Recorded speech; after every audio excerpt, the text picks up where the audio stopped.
खोल खोल ढोका खोल्दैनौ किन नि प्रभु आए तिमीलाई मुक्तिदान दिनु नि।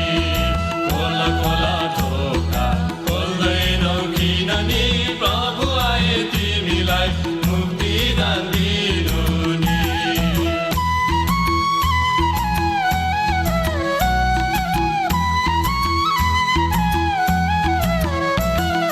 प्रस्ताव गर शुद्ध गर आउन सबै ढिलो नगर। प्रस्ताव गर शुद्ध गर आउन सबै ढिलो नगर। प्रभु ख्रीष्टले तारिदिन्छन् विश्वास गर पापलाई नगर। प्रभु ख्रीष्टले तारिदिन्छन् विश्वास गर पापलाई नगर।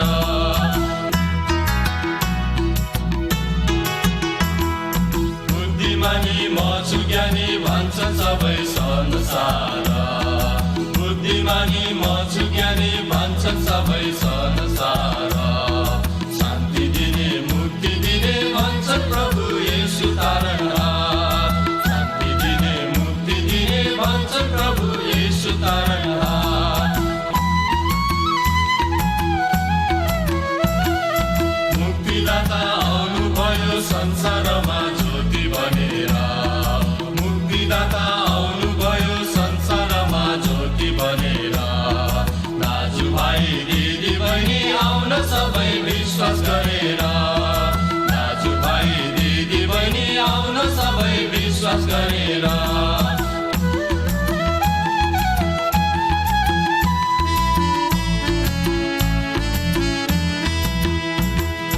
क्रुसमाथि चढ्नुभयो हाम्रो प्रभु येशू बेचारा।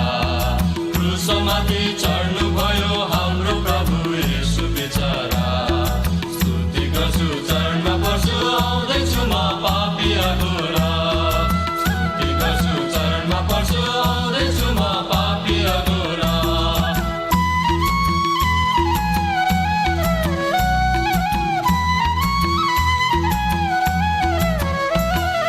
दाजुभाइ दिदी बहिनी बस्छौ किन निश्चित भएर। दाजुभाइ दिदी बहिनी बस्छौ किन निश्चित भएर। बेला छैन बिति गयो कति बस्छौ पापै गरेर। बेला छैन बिति गयो कति बस्छौ पापै गरेर। खोल खोल ढोका खोल्दैनौ किन नि प्रभु आए तिमीलाई मुक्तिदान दिनु नि।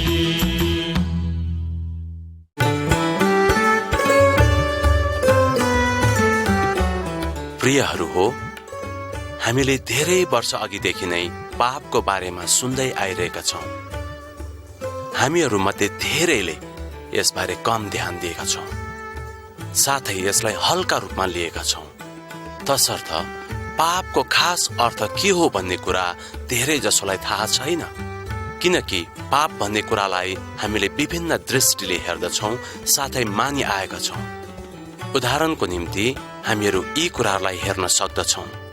कतिपय मानिसहरूले किताबलाई खुट्टाले कुल्चनु पाप हो भनी भन्दछन्।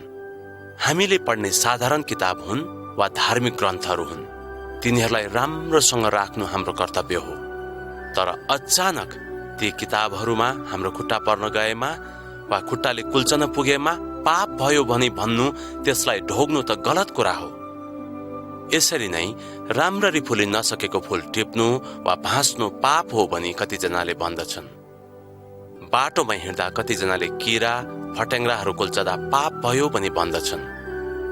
यसरी नै हामीहरूले विभिन्न कुरालाई पाप हो भनी मानि आइरहेका छौँ। तर पापको खास अर्थ के हो, अब हामी त्यसबारे सुन्नेछौँ। वास्तवमा परमेश्वरको व्यवस्था अथवा नियमको उल्लङ्घन वा विरोध गर्नु नै पाप हो भनी बाइबलले हामीलाई सिकाउँछ। अर्थात् परमेश्वरले हामीलाई नगर्नु भन्नुभएको कुरा गर्नु चाहिँ पाप हो। परमेश्वरको अगाडि कुनै कुरा गर्छु भनी भाकल गरेर त्यो कुरा पूरा नगर्नु पनि पाप हो, किनकि बाइबल पवित्र शास्त्रको व्यवस्था 33 अध्यायको 21 पदमा यस प्रकारले भनिएको छ, निश्चय नै तपाईँ मानिसहरूलाई प्यारो गर्ने हुनुहुन्छ। सबै पवित्र जनहरू तपाईँका पाउमा दण्डवत गर्छन् र तपाईँबाट अर्ती लिन्छन्। कसैलाई दिनुपर्ने ज्याला नदिनु पनि पाप हो भने बाइबल पवित्र शास्त्रको व्यवस्था 24 अध्यायको 15 पदमा भनिएको छ। यहाँ यसरी लेखिएको छ, सूर्यास्त अघि नै प्रतिदिन त्यसको ज्याला दिइहाल्नु, किनकि त्यो एउटा गरिब हो र त्यो आफ्नो ज्यालामा नै भर परेको हुन्छ। नत्रता त्यसले तिमीहरूका विरुद्धमा परमप्रभुलाई पुकारा गर्यो भने तिमीहरूलाई पाप लाग्नेछ। त्यसरी नै असल काम गर्नुपर्छ भन्ने जानेर पनि कसैले गर्दैन भने त्यो पाप हो। पवित्र बाइबल शास्त्रको याकुब 4 अध्यायको 17 पदमा यसो भनिएको छ, यसकारण जसले भलाइ गर्न जानेर पनि गर्दैन त्यसले पाप गर्छ। हामीले गर्ने सबै अधर्मको काम पनि पाप हो भने पहिलो यूहन्ना 5 अध्यायको 17ले यसरी पुष्टि गर्दछ, सबै अधर्म पाप हो, तर यस्तो पाप पनि हुन्छ जो मृत्युजनक हुँदैन। त्यसरी नै विश्वास नगर्नु पनि पाप हो भने रोमी 14 अध्यायको 23ले यसरी भन्दछ, तर कसैले शंका गरेर केही खायो भने त्यो दोषी ठहर्छ, किनकि उसले विश्वास साथ खाएको छैन। विश्वासबाट उत्पन्न नभएको कुनै पनि कुरा पाप हो। पाप परमेश्वरबाट सुरु भएको होइन, तर शैतानबाट सुरु भएको हो। परमेश्वरले सृष्टि गर्नुहुँदा सबै कुराहरू असल थिए। लुसिफर स्वर्गदूतहरूमा प्रधान स्वर्गदूत थिए। सबैले परमेश्वरको महिमा र प्रशंसा गरेको देखेर लुसिफरमा ईर्ष्या र घमण्ड उत्पन्न भयो र तिनले भने, म पनि स्वर्गदूतहरूमा प्रधान स्वर्गदूत हुँ, त्यसैले मैले पनि महिमा र प्रशंसा पाउनै पर्छ। परमेश्वर समान हुने उद्देश्यले लुसिफर परमेश्वरको विरोधमा खडा भयो। त्यही घमण्डको कारणले परमेश्वरले लुसिफरलाई स्वर्गबाट यस पृथ्वीमा फालिदिनु भयो र लुसिफरलाई शैतान बन्नु पर्यो। यसको पुष्टि बाइबल पवित्र शास्त्रको यशाया 14 अध्यायको 12 देखि 15 मा यसरी गरिएको छ, ए बिहानको तारा, प्रभातको पुत्र, त स्वर्गबाट कसरी खसेको छस्?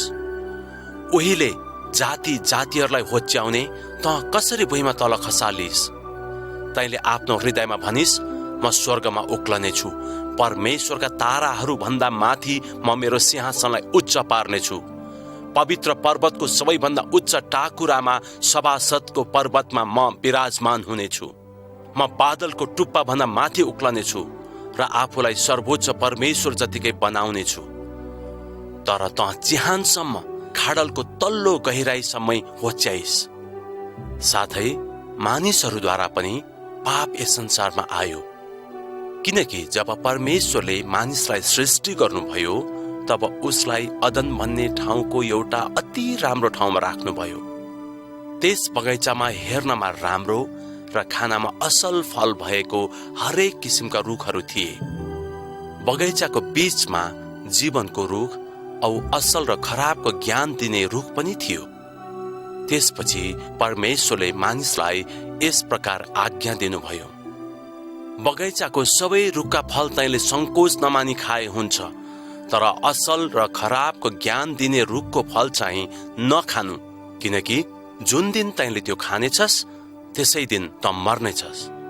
तर पछि मानिसले शैतानको कुरा सुनेर त्यो नखानु भनेको रुखको फल टिपेर खायो र परमेश्वरको आज्ञाको उल्लङ्घन गर्यो।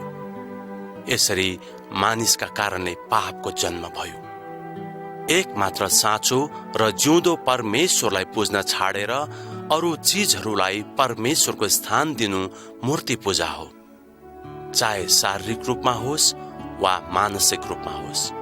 परमेश्वरको अगाडि जब हामीहरूले अरू चीजलाई राख्छौं भने त्यो मूर्ति पूजा हो। धन, पैसा, काम धन्दा साथै हाम्रो आफ्नो परिवारको प्रेमले कहिलेकाहीँ परमेश्वरको ठाउँ ओगट्न सक्दछ। अर्थात् परमेश्वरलाई भन्दा यी चीजहरूलाई हामी बढी प्रेम गर्न थाल्छौं। केवल ढुङ्गाका मूर्तिलाई ढोग्नु वा पुज्नु मात्र मूर्ति पूजा होइन, तर एकमात्र साँचो र जिउँदो परमेश्वरको अगाडि हामी आफ्नो शिर निहुराउन छोडेर अरू चिजहरूलाई परमेश्वरको स्थान दिएर त्यसैलाई पूज्नु चाहिँ मूर्ति पूजा हो। तसर्थ मूर्ति पूजा पाप हो। शैतान एक हत्यारा हो। तर यदि हाम्रो हृदय घृणा र रिसले भरिएको छ भने हामी पनि मानिसको हत्या गर्न सक्छौं। परमेश्वरले मानिसहरूलाई आफ्नै स्वरूपमा सृष्टि गर्नुभएको हो। तसर्थ उहाँको स्वरूपमा सृष्टि गरेका मानिसहरूलाई प्रेम गर्नु हाम्रो कर्तव्य हो। तर परमेश्वरको स्वरूपमा सृष्टि गरिएका कुनै पनि मानिसको हत्या गर्नु पाप हो। त्यसैले बाइबल पवित्र शास्त्रको प्रस्थान 20 अध्यायको 13 पदमा परमेश्वरले भन्नुहुन्छ, तैले हत्या नगर्नु। विवाह भइसकेपछि पनि अरू पुरुष वा स्त्री बीचको अनैतिक विचार वा कामलाई व्यभिचार भन्ने कुरा जनाउँछ। कुनै आत्मिक जिम्मेदारीको व्यवस्था गरेर शारीरिक सन्तुष्टिको लागि हुने स्वार्थमय र शारीरिक इच्छाद्वारा नै व्यभिचार सुरु हुन्छ। सरल भाषामा भन्ने हो भने विवाह भइसकेको, चाहे लोग्ने मानिस होस् या स्वास्नी मानिस होस्, यदि तिनीहरूमा आफ्नो पति वा पत्नीलाई छोडेर अरूसँग नराम्रो सम्बन्ध राख्दछन् भने त्यो व्यभिचार हो। यसले विवाहको शुद्धतालाई आघात पुर्याउँछ। यसकारण यो पाप हो। यसले विवाहको पवित्रताको नियमलाई पनि उल्लङ्घन गर्दछ। यसै कारण हिब्रू 13 अध्यायको 4 पदमा यस्तो लेखिएको छ, सबैको बीचमा विवाह चाहिँ आदरणीय होस्, वैवाहिक सम्बन्ध नबिटुलियोस्, किनकि दुराचारी र व्यभिचारीहरूको इन्साफ परमेश्वरले गर्नुहुन्छ। कर्ममा मात्र पाप सीमित रहँदैन, तर हाम्रो दृष्टि, सोचाइ र विचारद्वारा पनि पाप हुन्छन्। किनकि हामीहरू नराम्रो कामहरू अचानक तुरन्तै गएर गर्दैनौं। ती कुराहरू पहिले हाम्रो विचारमा आउँछन् र हामी यस्ता खराब कामहरू गर्न अघि सर्दछौं। यस विषयमा व्यवस्था 15 को 9 पदमा यसरी भनिएको छ, होशियार, कसैले कर्जा माफीको साल आउनै लाग्यो भन्ने कुभावना मनमा राखेर आफ्नो गरिब दाजु भाइलाई गुहार गर्न इन्कार गर्यो भने त्यस गरिबले परम प्रभु कहाँ तिम्रो विरुद्ध आवाज उठाउनेछ र तिमीलाई पापको दोष लाग्नेछ। यसकारण दुष्ट विचार पनि पाप हो। यस कुराको पुष्टि प्रभु येशू ख्रीष्ट आफैले मर्कुस 7 अध्यायको 20 देखि 23 पदमा यसरी गर्नुहुन्छ। उहाँले भन्नुभयो, मानिसहरूबाट जे बाहिर निस्कन्छ त्यसैले मानिसहरूलाई अशुद्ध पार्छ, किनकि भित्रबाट अर्थात् मानिसको हृदयबाट खराब विचार, व्यभिचार, चोरी, हत्या, परस्त्रीगमन, लोभ, दुष्टता, छल, छाडापन, ईर्ष्या, निन्दा, घमण्ड एवं मूर्खता निस्कन्छन्। यी सबै दुष्ट कुराहरू भित्रबाट निस्कन्छन् र मानिसहरूलाई अशुद्ध पार्छन्। परमेश्वर प्रेम हुनुहुन्छ। तसर्थ उहाँको स्वरूपमा सृष्टि गरिएका हामी मानिसहरूमा पनि प्रेमको भावना हुनुपर्छ भन्ने कुरा परमेश्वरको वचनले हामीलाई सिकाउँछ। तसर्थ हाम्रो जीवनमा पहिलो प्रेम परमेश्वरको निम्ति हुनु पर्दछ। यस कुराको पुष्टि स्वयं येशू ख्रीष्टले मत्ती 22 अध्यायको 37 पदमा यस प्रकारले गर्नुभएको छ। उहाँले तिनीहरूलाई भन्नुभयो, तैले परम प्रभु आफ्ना परमेश्वरलाई आफ्नो सारा हृदयले, आफ्नो सारा प्राणले र आफ्नो सारा समझले प्रेम गर्नु। साँच्चै नै आफूलाई सृष्टि गर्ने आफ्नो सृजनहारलाई प्रेम गर्नु हामी प्रत्येकको कर्तव्य हो। तर यदि हामी उहाँलाई प्रेम गर्दैनौं भने त्यो पाप हो। यी बाहेक झुट बोल्नु, चोरी गर्नु, बाबु आमाको आदर नगर्नु, लोभ गर्नु, निन्दा गर्नु, घमण्ड गर्नु, रिसाउनु, डाह गर्नु, तन्त्र मन्त्र र मतवालीपन इत्यादि सबै पाप हुन्। धेरै मानिसहरूले आफूले गरेका खराब कामहरू कसैलाई पनि थाहा छैन भनेर सोच्दछन्। तर हामीले आफ्नो पापलाई लुकाउन सक्दैनौँ भनेर परमेश्वरको वचनले भन्दछ। बाइबल पवित्र शास्त्रको गन्ती 32 अध्यायको 23 पदमा यसरी भनिएको छ, तर तिमीहरूले यसो गरेनौ भने तिमीहरूले परम प्रभुको सामु पाप गर्नेछौ र तिमीहरूको पापले अवश्य तिमीहरूलाई फेला पार्नेछ। पापहरू मात्र देखिने होइन, तर पापीहरू पनि प्रकट हुन्छ भन्ने कुरा हामी परमेश्वरको वचनबाट पाउँछौँ। किनकि हामीले गुप्तमा गरेका सबै पापहरू परमेश्वरले देख्नुहुन्छ र ती प्रकट गरिदिनुहुन्छ। बाइबल पवित्र शास्त्रमा आदम, कैन, हननिया र सफिरा जस्ता केही मानिस र स्त्रीहरू जसको बारेमा वर्णन भएको कुरा हामी पाउँछौँ, जसले परमेश्वरबाट केही लुकाउने प्रयास गरे तर तिनीहरू असफल भए। तसर्थ परमेश्वरको अगाडि आफ्ना पापहरूलाई लुकाउन खोज्नु त हाम्रो व्यर्थको प्रयास मात्र हो। जब हामी कुनै काम गर्दछौँ तब त्यसको फल अवश्य पाउँदछौँ। जस्तो कि कुनै एउटा व्यक्तिले कार्यालयमा काम गर्दछ भने उसले मासिक तलब पाउँदछ। त्यस्तै हामी पाप गर्दछौँ भने त्यसको फल पनि पाउँछौँ। पापको फल चाहिँ मृत्यु हो। मृत्यु भन्ने शब्दले सम्बन्ध विच्छेदको कुरा देखाउँछ। सुरुमा परमेश्वरले पहिलो मानिस अर्थात् आदमलाई भन्नुभएको थियो, बीचको रुखको फल नखानु, किनभने जुन दिन तैँले त्यो फल खान्छस् त्यसै दिन त मर्नेछस्।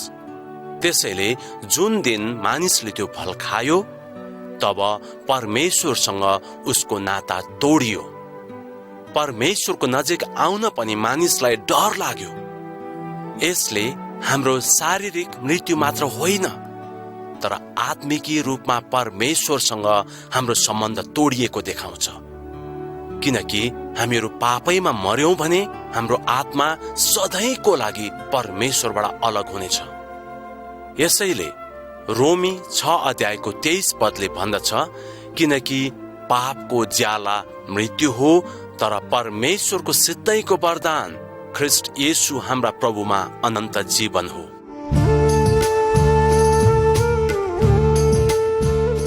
इन्साफ, यस शब्दले परमेश्वरको न्यायलाई झल्काउँछ।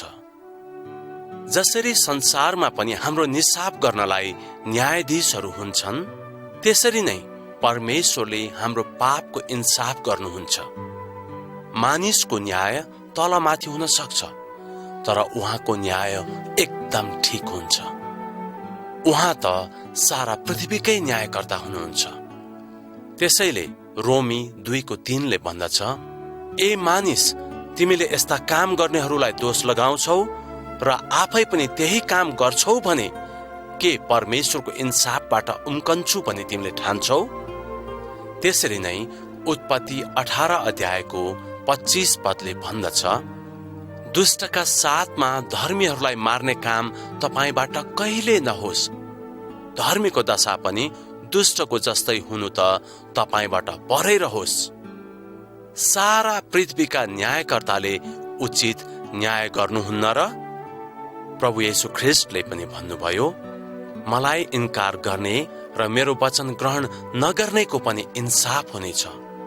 जो वचन मैले बोले त्यसैले पछिल्लो दिनमा त्यसको इन्साफ गर्नेछ।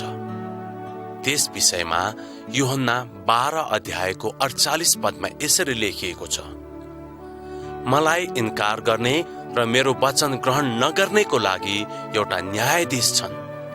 जो वचन मैले बोले त्यसले अन्त्यको दिनमा त्यसको न्याय गर्नेछ। त्यसै गरी यूहन्ना 3 अध्यायको 18 पदमा इन्साफ यसरी नै हुन्छ भनिएको छ, जसले म माथि विश्वास गर्छ त्यो दोषी ठहरिँदैन, तर विश्वास नगर्ने चाहिँ अघि नै दोषी ठहरिएको छ, किनभने उसले परमेश्वरको एक मात्र पुत्रको नाउँमा विश्वास गरेको छैन।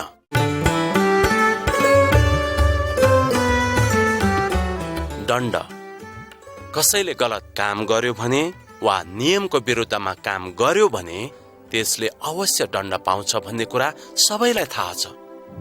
त्यसरी नै पाप गर्नेहरू पनि दण्डको भागीदार हुन्छन्। यशाया 13 अध्यायको 11 पदमा परमेश्वर भन्नुहुन्छ, म संसारलाई त्यसको दुष्टाइको निम्ति र दुष्टलाई तिनीहरूको अधर्मको निम्ति दण्ड दिनेछु। म अहंकारीको घमण्डको अन्त गर्नेछु र निष्ठुरहरूको सेखी झार्नेछु।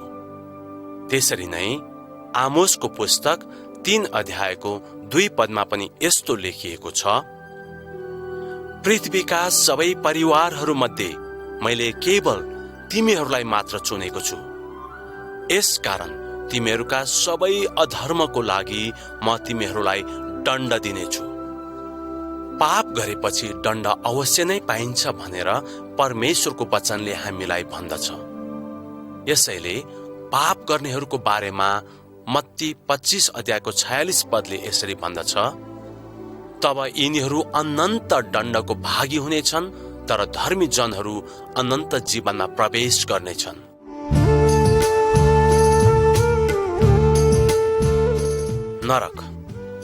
नरकको बारेमा हामीले धेरै पल्ट सुनिसकेका छौं। नरक चाहिँ शैतान र दुष्ट आत्माहरूको लागि तयार गरिएको ठाउँ हो, जहाँ सुख, आराम, शान्ति र आनन्द भन्ने केही कुरा पनि हुँदैन। त्यहाँ केवल दुःख र कष्ट मात्र हुन्छ। त्यहाँ सधैँ आगोको ज्वाला मात्र दन्किराखेको हुन्छ। पाप गर्नेहरू उम्कन पाउने छैनन्, तर नरकको भागीदार हुनेछन्। किनकि मत्ती 23 अध्यायको 33 पदले भन्दछ, सर्पहरू साबे सर्पका बच्चा हो, तिमीहरू नरकको दण्डदेखि कसरी उम्कन्छौ। त्यसरी नै मत्ती 25 अध्यायको 41 मा यसो भनिएको छ, त्यसपछि उनले देब्रेपट्टिका मानिसहरूलाई भन्नेछन्, श्रापित मानिस हो, मबाट दूर हो, र दियाबलस र त्यसका दूतहरूका लागि तयार गरिएको अनन्तको आगोमा जाओ। सबै मानिसले पाप गरेका छन्, पाप नगर्ने कोही पनि छैन। कुनै पनि मानिसले आफ्नो धर्म कर्म र रीतिथितिको माध्यमले आफ्नो पाप हटाउन सक्दैन। किनकि बाइबलमा यर्मिया नामक पुस्तकको 2 अध्यायको 22 पदमा परमेश्वर यसो भन्नुहुन्छ, तैँले आफैलाई सोडाले र बेसरी साबुन लगाएर धोए तापनि तेरो दोषको कलङ्क मेरो सामुने नै छ, परमप्रभु परमेश्वर भन्नुहुन्छ। यसकारण हाम्रो आफ्नो स्वयंको अनेकौं प्रयासले आफ्नो पापलाई हटाउन सक्दैन। तैपनि एउटा खुसीको कुरा यो हो कि परमेश्वरले पापलाई घृणा गर्नु भए तापनि पापी मानिसहरूलाई प्रेम गर्नुहुन्छ। हामी मानव जाति पापी भए तापनि परमेश्वरले हामीलाई प्रेम गर्नु भएको कारण उहाँले हामीलाई पापबाट छुटकारा दिने एउटा उपाय बनाइदिनु भएको छ। त्यो उपाय चाहिँ येशू ख्रीष्ट हुनुहुन्छ। पहिलो तिमोथी 1 अध्यायको 15 पदमा यस्तो भनिएको छ, यो वचन हर प्रकारले ग्रहण योग्य छ कि पापीहरूलाई उद्धार गर्न येशू ख्रीष्ट संसारमा आउनुभयो। त्यसरी नै पहिलो यूहन्ना 3 अध्यायको 5 पदमा लेखिएको छ, पाप हरण गर्नलाई नै उहाँ प्रकट हुनु भएको हो भन्ने कुरा तिमीहरू जान्दछौ र उहाँमा कुनै पाप छैन। पापी मानिसहरूलाई छुटकारा दिनलाई नै उहाँले आफ्नो जीवन कलवरीको क्रुसमा बलिदान गरिदिनु भयो र आफ्नो पवित्र एवं बहुमूल्य रगत बगाउनु भयो। तसर्थ उहाँले बगाउनु भएको रगतद्वारा मात्र हाम्रो पापको क्षमा हुन्छ भनी एफिसीको 1 अध्यायको 7 पदमा यसरी भनिएको छ, उहाँको अपार अनुग्रह अनुसार ख्रीष्टको रगतद्वारा हामी उहाँमा उद्धार तथा पापको क्षमा पाउँछौं। यसरी नै पहिलो यूहन्ना 1 अध्यायको 7 पदले पनि यस कुरालाई यसरी पुष्टि गर्दछ। यहाँ यस्तो लेखिएको छ, तर उहाँ ज्योतिमा हुनु भए झैं यदि हामी पनि ज्योतिमा हिँड्छौं भने एउटा अर्कोसित हाम्रो संगति हुन्छ र उहाँको पुत्र येशूको रगतले हामीलाई सबै पापबाट शुद्ध पार्छ। त्यसकारण प्रिय हो, हामी पापी भए तापनि परमेश्वरले हाम्रो निम्ति पाप क्षमा पाउने उपाय येशू ख्रीष्टमा बनाइदिनु भएको छ।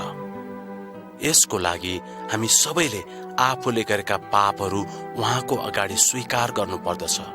तब मात्र हामीले आफ्नो पापको क्षमा पाउँछौँ। किनकि परमेश्वरको वचनले यही नै भन्दछ।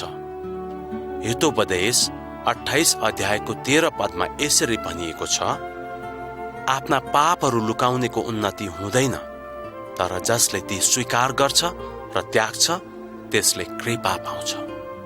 त्यसरी नै पहिलो यूहन्ना 1 अध्यायको 8 र 9 पदमा यसरी भनिएको छ, यदि हामीमा पाप छैन भनी हामी भन्छौँ भने त हामी आफैलाई धोका दिन्छौँ र हामीमा सत्य हुँदैन। यदि हामीले आफ्नो पाप स्वीकार गर्यौं भने उहाँले हाम्रो पाप क्षमा गर्नुहुन्छ र सबै अधर्मबाट हामीलाई शुद्ध पार्नुहुन्छ, किनकि उहाँ विश्वासयोग्य र धर्मी हुनुहुन्छ। तसर्थ परमेश्वरले दिनुभएको यस्तो अमूल्य वरदानलाई स्वीकार गर्नु तपाईँ हामी सबैको कर्तव्य हो। तपाईँ यसो भनेर प्रार्थना गर्न सक्नुहुन्छ, प्रभु येशू, मेरो पाप हटाउनको लागि धेरै दुःख कष्ट सहेर कल्वरी क्रुसमा आफ्नो अमूल्य रगत बगाउनु भएको लागि म तपाईलाई धन्यवाद दिन्छु। म एक पापी व्यक्ति हुँ भन्ने कुरा म मानिलिन्छु। मेरो पापलाई क्षमा गरिदिनुहोस् भनेर म तपाईसँग बिन्ती गर्दछु। यो मेरो बिन्ती तपाईको प्यारो नाउँमा चढाउँछु। आमेन।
प्रियहरू हो, जुनसुकै धर्म किन नहोस् त्यसमा हामी मुक्ति बारे उल्लेख भएको सुन्दछौँ। यसबाट हामी यो कुरा थाहा पाउँछौँ कि जुनसुकै मानिस किन नहोस् उसलाई मुक्तिको खाँचो अनुभव भएको कुरा थाहा पाउँछौँ। त्यसैले त मानिसहरू अनेकौं बन्धनबाट मुक्ति पाउने प्रयास गरिरहेका छन्। वास्तवमा भन्ने हो भने मानिसहरूले मुक्ति पाउन विभिन्न किसिमका प्रयासहरू गर्दै आइरहेका छन्, जुन कुराहरू हाम्रो आफ्नै आँखाले देखेका छौं। कोही गंगामा गएर नुहाएमा पाप क्षमा हुन्छ, मुक्ति पाइन्छ भनेर गंगामा नुहाउन जान्छन्। कोही मानिसहरू टाढा टाढा तीर्थस्थलतिर जान्छन्। कुनै कुनै मानिसहरू चाहिँ संसारको माया जालमा नफसेर जोगी भएर हिँडेमा मुक्ति पाइन्छ भनी विश्वास गर्दछन् र त्यसै कुरामा लागेर सन्यासी भएर हिँड्छन्। कोही मानिस चाहिँ पूजा आजा गरी एकदमै धार्मिक जीवन बितामा मुक्ति पाइन्छ भनेर विश्वास गर्दछन् र त्यसै गर्दछन्। तर मानिसहरूले खास अर्थमा मुक्ति भन्ने कुरा के हो र कसरी मुक्ति प्राप्त गर्न सकिन्छ भन्ने कुरा थाहा नपाएर नै यी सबै कुरामा अल्मलिरहेका छन्। अब हामीहरू मुक्ति के हो भन्ने बारेमा सुन्नेछौँ। सरल शब्दमा भन्ने हो भने पापको बन्धनबाट छुटकारा पाउनु नै मुक्ति हो। तर धेरै मानिसहरू जो मन्दिर र तीर्थस्थलतिर जान्छन्, उनीहरू त्यहाँबाट फर्केर आएपछि पनि उनीहरूको जीवनमा कुनै परिवर्तन भएको कुरा हामी देख्दैनौँ। त्यसको बदली उनीहरू पहिले जस्तै पुरानो जीवन बिताइरहेका देखिन्छन्। यसो हुँदा उनीहरूले पापबाट छुटकारा पाएका छन् भन्ने हामी कसरी भन्न सक्छौँ र? ईर्ष्या, डाह र झै झगडा जस्ता कुराहरू दिनदिनै उनीहरूको जीवनमा हामी देख्न सक्दछौँ। यस्ता कुराहरू पाप नै हुन्। मुक्तिको साधारण अर्थ यस्ता सबै खराब कुराको बन्धनबाट मुक्त हुनु हो। तसर्थ यदि उनीहरू यस्ता खराब कुराहरूबाट मुक्त भएका छैनन् भने उनीहरूले आफ्ना पापबाट छुटकारा पाएका छैनन् भन्ने कुरा हामी बुझ्दछौँ। यदि मनुष्य जातिले पापै नगरेको भए मुक्तिको आवश्यकता नै पर्ने थिएन। तर हामी सबै मानिसहरू परमेश्वरको अगाडि दोषी छौँ, किनकि हामी सबैले पाप गरेका छौँ। बाइबल पवित्र शास्त्रको रोमी 3 अध्यायको 10 र 23 पदमा यस प्रकारले लेखिएको छ, धर्मी कोही छैन, एकजना पनि छैन, किनकि सबैले पाप गरेका छन् र परमेश्वरको महिमासम्म पुग्नबाट चुकेका छन्। जब परमेश्वरले सुरुमा सबै थोक बनाउनु भयो, त्यस बेला सबै कुराहरू असल थिए। उहाँले बनाउनु भएको पहिलो पुरुष र स्त्री, तिनीहरूलाई बगैँचाको बीजको रुखको फल नखानलाई आज्ञा दिनुभएको थियो। तर उनीहरूले परमेश्वरको आज्ञालाई उल्लङ्घन गरी फल खाए। आफूले गरेको गल्तीको अनुभव भएपछि उनीहरू परमेश्वरको उपस्थितिमा रहन डराए र लुक्न थाले, किनकि परमेश्वरको आज्ञा उल्लङ्घन गरी उनीहरूले पाप गरेका थिए। परमेश्वरसँगको उनीहरूको पहिलेको नाता र संगति टुट्यो। त्यसै कारण बाइबल पवित्र शास्त्रको रोमीको 5 अध्यायको 12 पदमा यस्तो भनिएको छ, एउटा मानिसद्वारा संसारमा पाप आयो र पापबाट मृत्यु, यसरी सबैले पाप गरेको हुनाले सबै मानिसमा मृत्यु फैलियो। परमेश्वर पवित्र हुनुहुन्छ, त्यसकारण उहाँ पापसँग प्रसन्न हुनुहुन्न। पाप गर्नेलाई उहाँले आफ्नै धार्मिकता अनुसार पनि दण्ड दिनुहुन्छ। मानिस स्वयं आफ्नो पापको दण्डको भागी थियो र उसको दण्ड उसले आफैले भोग्नु पर्ने थियो। मानिसहरूलाई आफ्नो यस पापको दण्डबाट उम्कन आवश्यक थियो, तर ऊ आफ्नै प्रयासबाट यो काम गर्न असमर्थ थियो। आफ्नै स्वरूपमा सृष्टि गरिएका मानिसको यस्तो दयनीय अवस्था देखेर परमेश्वर चुप लागेर बस्न सक्नु भएन। कुनै पनि मानिस नष्ट भएको उहाँ हेर्न चाहनुहुन्न, किनकि आफूसँगै संगति गर्नलाई नै उहाँले मानिसहरूलाई सृष्टि गर्नु भएको थियो। तर मानिसको जीवनबाट पाप नहटेसम्म उहाँ मानिसहरूसँग फेरि पहिलेकै जस्तो संगति गर्न सक्नुहुन्न थियो।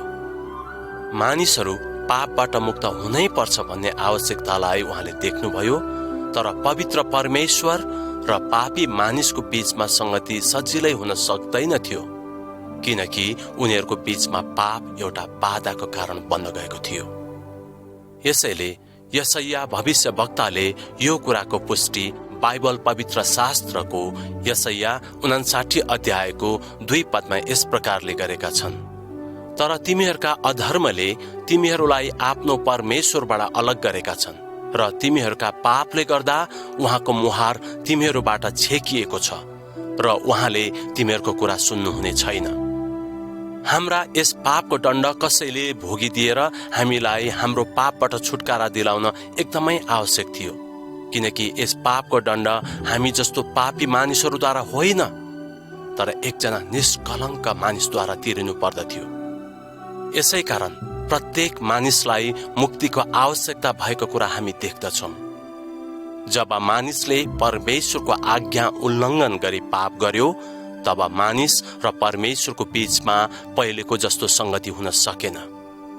यो कुरा परमेश्वरको निम्ति बडो दुःखको कुरा थियो। तर पनि परमेश्वर अति कृपालु र अनुग्रही हुनुहुन्छ। साँच्चै नै उहाँले हाम्रा पाप अनुसारको व्यवहार हामीसँग गर्नु भएन। त्यसैले राजा दाउदले बाइबल पवित्र शास्त्रको भजन संग्रह 103 को 10 पदमा यसरी भनेका छन्, उहाँले हामीसँग हाम्रो पाप अनुसारको व्यवहार गर्नुहुन्न अनि हाम्रा अधर्म अनुसार हामीलाई दण्ड दिनुहुन्न।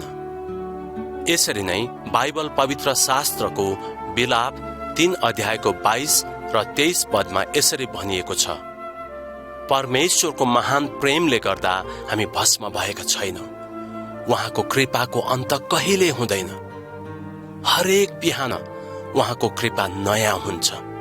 तपाईको विश्वस्तता महान छ। परमेश्वरले बनाउनु भएका वन पशुहरू मध्ये सर्प चाहिँ धूर्त थियो।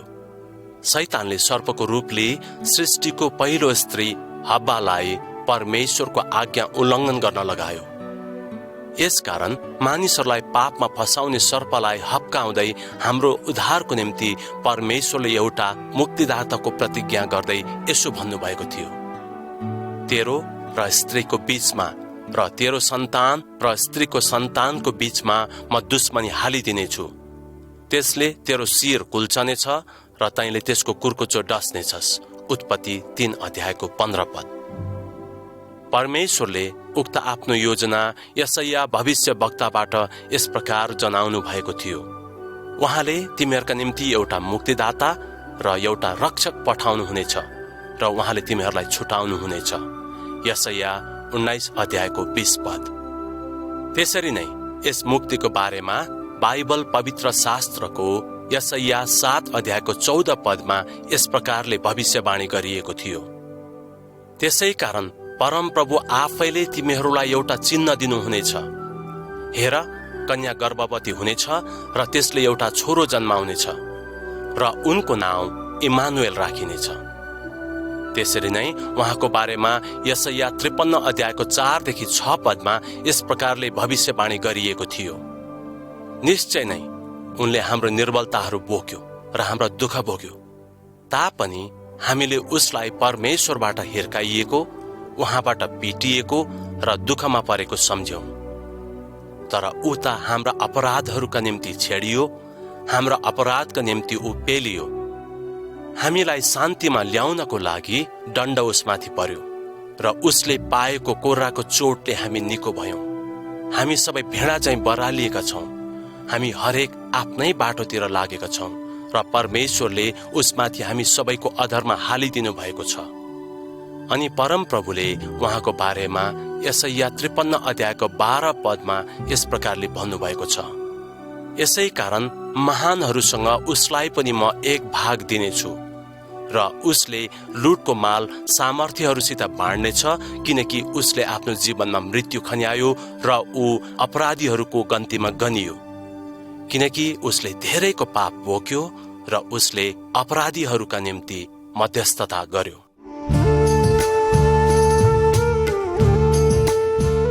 मुक्ति कहाँ पाइन्छ त? प्रियहरू हो, आज धेरै मानिसहरू आफ्नै प्रयासद्वारा विभिन्न कर्महरूका परिकल्पना गर्दै मुक्ति पाउन र स्वर्ग जान कोसिस गरिरहेका छन्।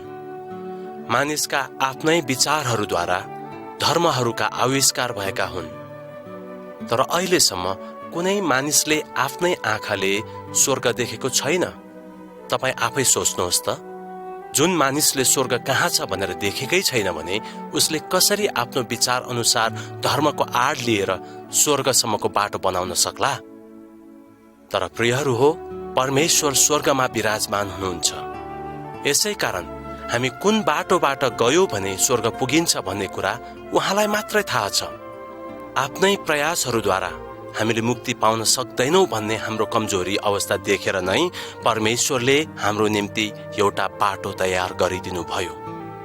उहाँले प्रतिज्ञा गर्नुभएको मुक्तिदाता आज भन्दा करिब 2000 वर्ष अगाडि यस संसारमा येशू ख्रीष्टको रूपमा पठाउनु भयो। भविष्यवाणी अनुसार नै उहाँ मरियम नाउँ गरिएकी कन्याको कोखबाट जन्मनु भयो। येशू ख्रीष्टले मानिसहरूको निम्ति भलाइको काम गर्नुभयो। आफ्नो आवश्यकताहरू लिएर आउने मानिसहरूलाई येशू ख्रीष्टले कहिल्यै निराश बनाउनु भएन। त्यति गर्दा गर्दै पनि मानिसहरू दुष्ट भएका कारणले तिनीहरूले उहाँलाई धेरै दुःख कष्ट दिएर मारे। येशू ख्रीष्टले आफ्नो रगत हाम्रो निम्ति बगाउनु भयो। उहाँकै बारेमा भएको भविष्यवाणी पूरा हुन यी सबै कुराहरू हुन आएका हुन्। तर मृत्युले उहाँलाई आफ्नो बसमा राख्न सकेन, किनकि 3 दिनपछि उहाँ बौरी उठ्नुभयो। 40 दिनपछि आफ्ना चेलाहरूले देख्दा देख्दै उहाँ स्वर्ग उक्लनुभयो। यस संसारमा ठूला ठूला मानिसहरू धेरै नै आए र मरेर गए, तर तिनीहरूले हामीलाई पापबाट बचाउन केही गर्न सकेनन्। तर येशू ख्रीष्टले चाहिँ तपाईँ र हामीलाई पापबाट बचाउन हाम्रो निम्ति आफ्नै जीवन बलिदान हुनलाई दिनुभयो। हाम्रो पापको दण्ड हामी आफैले पाउनु पर्ने थियो, तर यो दण्ड उहाँले हाम्रो निम्ति सही दिनुभयो। त्यसकारण प्रिय हो, येशू ख्रीष्टमा मात्र मुक्ति छ, किनकि उहाँ आफैले पनि यो कुरालाई बडो दाबी साथ यस प्रकारले भन्नुभएको छ, बाटो, सत्य र जीवन म नै हुँ, मद्वारा बाहेक कोही पिता कहाँ जान सक्दैन। यसकारण अब तपाईँ आफै सोच्नुहोस्, तपाईँ आफ्नै प्रयासद्वारा मुक्ति पाउन सक्नुहुन्छ कि अथवा परमेश्वरले देखाउनु भएको बाटोद्वारा। परमेश्वरको वचनले प्रेरित 4 अध्यायको 12 पदमा प्रष्टसँग यस प्रकारले बताइदिएको छ, अरू कसैमा मुक्ति छैन, किनकि हामीले मुक्ति पाउनलाई स्वर्गमुनि मानिसहरूमा अरू कुनै नाउँ दिएको छैन। त्यसकारण भुलमा नपर्नुहोस्, किनकि येशू ख्रीष्टमा बाहेक अरू कसैमा पनि मुक्ति छैन। त्यसो भए ख्रीष्टमा भएको मुक्तिलाई हामी कसरी ग्रहण गर्न सक्छौं त? प्रिय हो, हामीले यो कुरा राम्ररी बुझ्न पर्छ कि हाम्रा आफ्नै प्रयासहरूद्वारा हामीले कहिले पनि उद्धार पाउन सक्दैनौं। परमेश्वरले उद्धारको बाटो वा उपाय ख्रीष्ट येशूमा देखाइदिनु भएको छ। तसर्थ ख्रीष्ट बिना असल काम गरेर हामीले मुक्ति पाउन सक्छौं भन्ने हाम्रो सोचाइ एकदम मूर्खतापूर्ण हो, किनकि मुक्ति भन्ने चीज असल कामहरूद्वारा किन्न सकिँदैन र यो कुनै व्यापारको कुरो पनि होइन। मुक्तिको मूल्य सारा संसारको धन सम्पत्तिले पनि चुकाउन सक्दैन, तर यो त परमेश्वरको अनुग्रहबाट मात्र प्राप्त गर्न सकिन्छ। त्यसैले बाइबल पवित्र शास्त्रको तीतसको 3 अध्यायको 5 पदमा यस प्रकारले भनिएको छ, हामी आफैले धार्मिकतामा गरेको कामबाट होइन, तर उहाँ आफ्नै कृपा अनुसार पुनर्जीवनको स्नानद्वारा र पवित्र आत्माद्वारा भएको नवीकरणद्वारा उहाँले हामीलाई मुक्ति दिनुभयो। त्यसरी नै एफिसी 2 अध्यायको 8 र 9 पदले पनि यस कुरालाई यस प्रकारले पुष्टि गरेको छ, किनभने अनुग्रहबाट विश्वासद्वारा तिमीहरूले उद्धार पाएका छौ, यो तिमीहरू आफैबाट होइन, यो त परमेश्वरको वरदान हो, कर्महरूद्वारा होइन, नत्र त मानिसहरूले घमण्ड गर्नेछ। त्यसकारण परमेश्वरको अनुग्रहद्वारा हामीले येशू ख्रीष्टमा उद्धार पाउँदछौं। मुक्ति पाउनको लागि हामीले हाम्रा पापहरूको निम्ति पश्चाताप गर्नु पर्दछ, किनकि परमेश्वरको वचन प्रेरितको 17 अध्याय त्यसको 30 पदले यसरी भन्दछ, यस्तो अज्ञानताको समयलाई परमेश्वरले ध्यान दिनु भएन, तर अब प्रत्येक ठाउँमा सब मानिसहरूलाई पश्चाताप गर्ने आज्ञा दिनुहुन्छ। मर्कुसको 1 अध्यायको 15 पदले पनि भन्दछ, समय पूरो भएको छ र परमेश्वरको राज्य नजिकै आइपुगेको छ, पश्चाताप गर र सुसमाचारमा विश्वास गर। लुका 13 अध्यायको 3 पदले बडो चेतावनीको साथ यस प्रकार भन्दछ, म तिमीहरूलाई भन्दछु त्यसो होइन, तर तिमीहरूले पश्चाताप गरेनौ भने तिमीहरू सबै त्यसरी नै नाश हुन्छौ। तसर्थ प्रियहरू हो, हामीले गरेका पापको निम्ति पश्चाताप गर्नु नै पर्दछ। एहेजकिएल 18 अध्यायको 30 र 31 पदमा परमेश्वरले यस प्रकारले भन्नुभएको छ, पश्चाताप गर, आफ्ना सबै अधर्महरूदेखि फर्क, नत्र त अधर्म तिमीहरूको नाशको कारण हुनेछ। मेरो विरुद्धमा तिमीहरूले गरेका सबै अपराधहरू त्याग र नयाँ हृदय र नयाँ आत्मा ल्याऊ। मूर्ति पूजा, हत्या, व्यभिचार, कुविचार, झुट बोल्नु, चोरी गर्नु, आमा बाबुको आज्ञा पालन नगर्नु, लुच्याई गर्नु, लोभ गर्नु, निन्दा गर्नु, घमण्ड गर्नु, रिस गर्नु, डाह गर्नु, तन्त्र मन्त्र र मतवालीपन, यी सब कुरा पाप हुन्।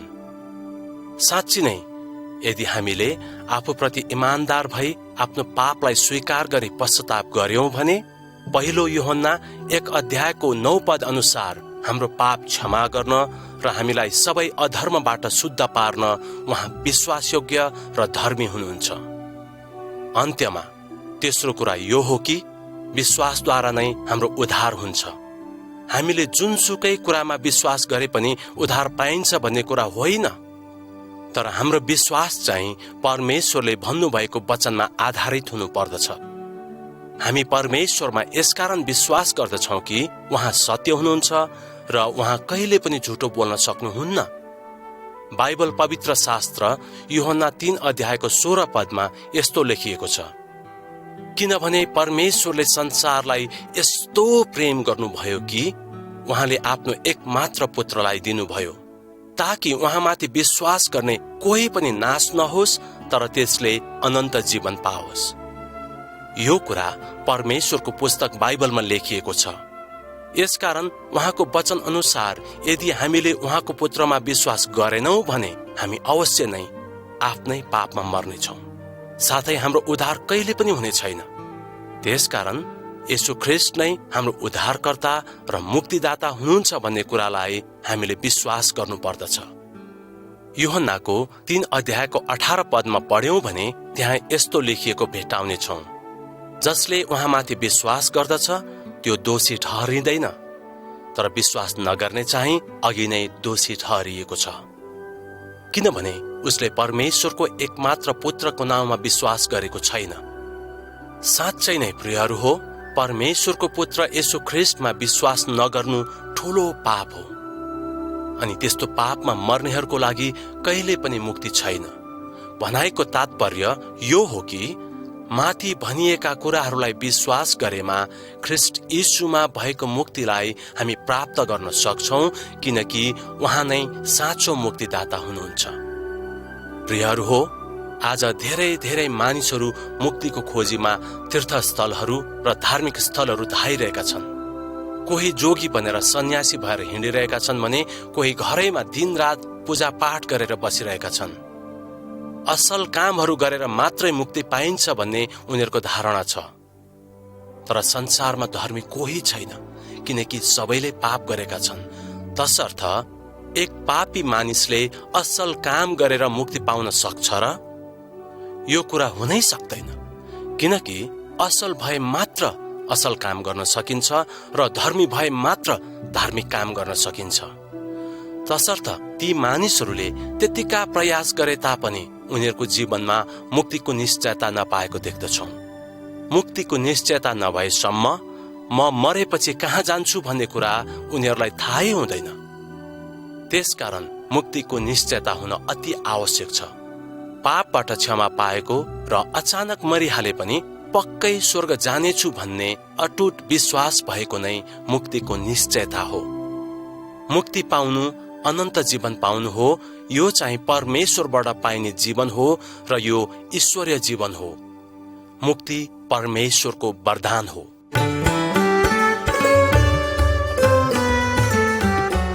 मुक्तिको निश्चयताको आधार के निश्चयता भन्ने कुरा विचार वा भावनामा आधारित हुन्छ? त्यो कहिले पनि हुन सक्दैन, किनकि हाम्रो भावना र विचारलाई शैतानले पनि नियन्त्रण गर्न वा प्रभाव पार्न सक्दछ। स्वास्थ्य, जलवायु, परिस्थिति र वातावरणले पनि हाम्रो विचार वा सोचाइमा ठूलो असर पार्न सक्दछन्। मुक्तिको निश्चयता पाउँदा कसैलाई एक किसिमको उत्तेजित बनाउने खुसीको अनुभव हुन्छ भने कसैलाई त्यस्तो कुनै किसिमको अनुभव हुँदैन। तर परमेश्वरले हामीलाई 3 वटा कुरा दिनु भएको छ, जुन चाहिँ हाम्रो मुक्तिको निश्चयताको आधार हुन्। हाम्रो मुक्तिको पहिलो निश्चयताको आधार चाहिँ पवित्र आत्माको साक्षी हो।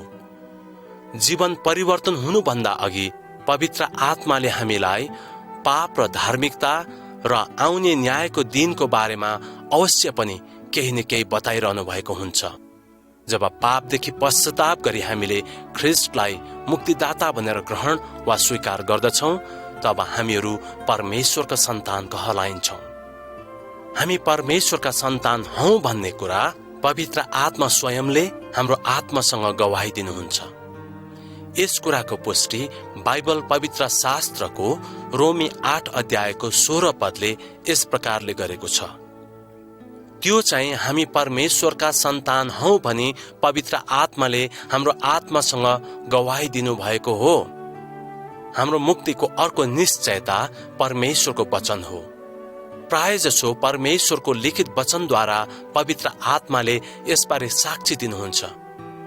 यसकारण यूहन्ना 5:24 पदमा यस प्रकारले भनिएको छ, साँच्चै म तिमीहरूलाई भन्दछु, जसले मेरो वचन सुन्छ र मलाई पठाउनु हुने माथि विश्वास गर्छ, त्यससित अनन्त जीवन छ। त्यो न्यायमा आउँदैन, तर मृत्युदेखि त्यसले जीवनमा प्रवेश गरेको छ। यो कुरा परमेश्वरको वचनद्वारा पुष्टि गरिएको छ। त्यसकारण हाम्रो मुक्तिको निश्चयता हाम्रै ज्ञान, बुद्धि र समझ शक्तिमा आधारित छैन। हामी यस कुरालाई अवश्य मानिलिन्छौँ कि परमेश्वरले कहिले झुटो कुरा बोल्न सक्नुहुन्न। त्यसकारण उहाँको वचन एकदमै सत्य छ। हाम्रो मुक्तिको निश्चयताको तेस्रो आधार चाहिँ हाम्रो परिवर्तन भएको जीवन हो। किनकि पापबाट मुक्ति पाएको व्यक्तिको जीवनमा पहिले जस्तै खराब चालहरू रहन सक्दैन। तसर्थ हाम्रा वरिपरिका इष्टमित्र एवं छिमेकीहरूले हाम्रो जीवनमा परिवर्तन भएको देख्दछन्। यसले साँच्चै नै हामीहरू मुक्ति पाएका मानिसहरू हौं भन्ने कुराको निश्चयता दिदछ। त्यसैले दोस्रो कोरिन्थी 5:17 पदमा यस प्रकारले भनिएको छ, यसकारण कोही ख्रीष्टमा छ भने त्यो नयाँ सृष्टि हो, पुरानो कुरा बिति गएको छ, हेर नयाँ आएको छ।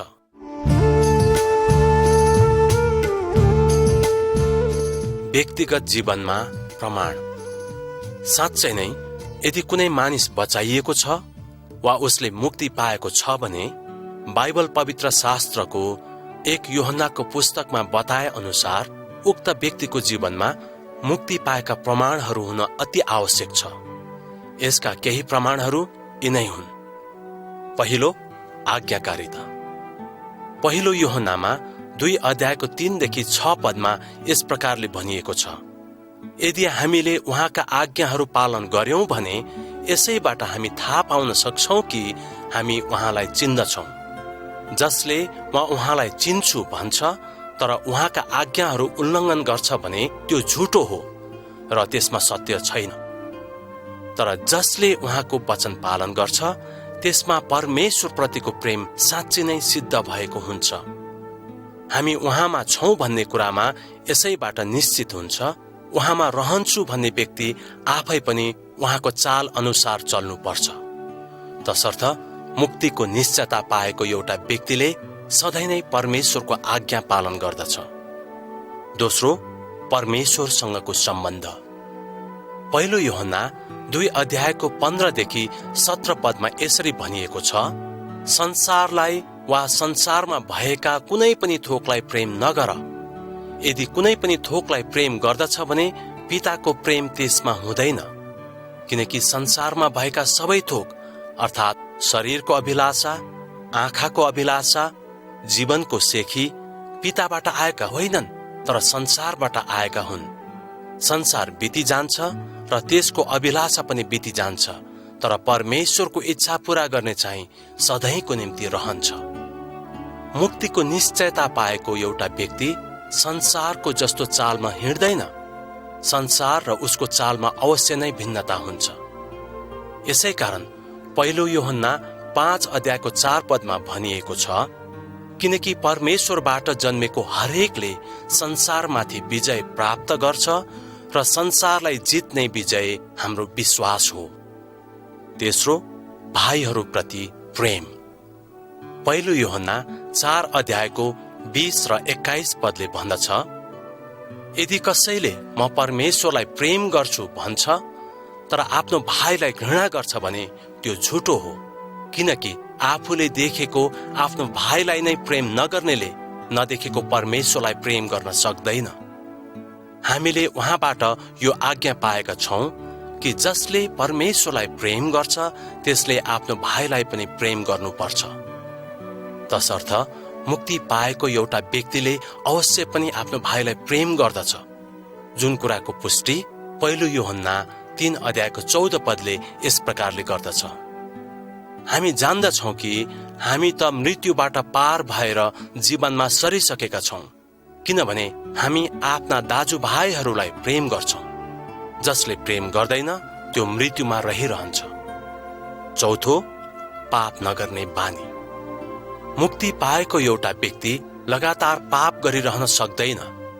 यस बारेमा पहिलो यूहन्ना 3 अध्यायको 4, 6 र 8 पदहरूमा यस प्रकारले उल्लेख गरिएको छ।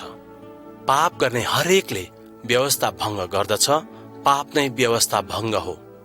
उहाँमा रहने कसैले पाप गरिरहँदैन। पाप गरिरहने कसैले उहाँलाई न त देखेको छ न त चिनेको नै छ। जसले पाप गर्छ त्यो दियाबलसको हो, अर्थात् शैतानको हो। किनकि शैतानले त सुरुदेखि नै पाप गर्दै आएको छ। शैतानका कामहरू नष्ट पार्नलाई नै परमेश्वरको पुत्र प्रकट हुनुभएको हो। पाँचौं, येशू ख्रीष्टलाई धारण गर्नु। मुक्तिको बारेमा निश्चित भएको एउटा व्यक्तिले येशू नै आफ्नो व्यक्तिगत मुक्तिदाता हुनुहुन्छ भन्ने कुरामा पूरा विश्वास गरेको हुन्छ र आफ्नो दैनिक जीवनमा उहाँलाई प्रेम गर्न सिकेको हुन्छ। यस तथ्यलाई पहिलो यूहन्ना 5 अध्यायको 1 पदले यसरी पुष्टि गर्दछ। येशू नै ख्रीष्ट हुनुहुन्छ भनी विश्वास गर्ने हरेक परमेश्वरको बालक हो। जसले बाबुलाई प्रेम गर्छ उसले तिनको छोरालाई पनि प्रेम गर्छ। छैठौं, आत्माको साक्षी। पहिलो यूहन्ना 5 अध्यायको 10, 11 र 12 पदमा यसरी भनिएको छ, जसले परमेश्वरको पुत्रमा विश्वास गर्छ त्यसको हृदयमा यस कुराको गवाही हुन्छ। परमेश्वरमा विश्वास नगर्नेले उहाँलाई झुटा तुल्याएको हुन्छ। किनकि परमेश्वरले आफ्ना पुत्रको विषयमा दिनुभएको गवाहीमा त्यसले विश्वास गरेको हुँदैन। गवाही चाहिँ यही हो कि परमेश्वरले हामीलाई अनन्त जीवन दिनुभयो र यो जीवन उहाँको पुत्रमा छ। जससँग पुत्र हुनुहुन्छ त्यससँग जीवन छ। जससँग पुत्र हुनुहुन्न त्यससँग जीवन हुँदैन। तसर्थ मुक्तिको निश्चयता पाएको एउटा व्यक्तिको जीवनमा माथि उल्लेख गरिएका प्रमाणहरू हुन अति जरुरी छ। किनकि तिनै प्रमाणहरूले उक्त व्यक्तिले वास्तवमा मुक्ति पाएको छ भन्ने कुरालाई पुष्टि गर्दछ। सीतैमा मुक्ति छ सबैलाई, विश्वास गर येशू प्रभुलाई। स्वर्गको राज्य नजिकै छ, यो कुरा सबैले बुझ्नु छ।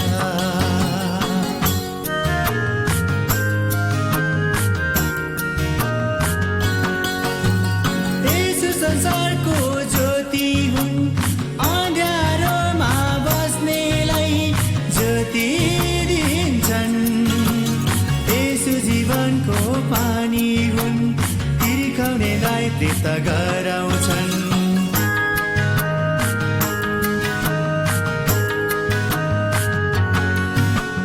येशू असल गोठाला हुन्, हामी सबैलाई हेरचाह गर्छन्। येशू स्वर्गको ढोका हुन्, विश्वासीलाई प्रवेश गराउँछन्। सीतैमा मुक्ति छ सबैलाई, विश्वास गर येशू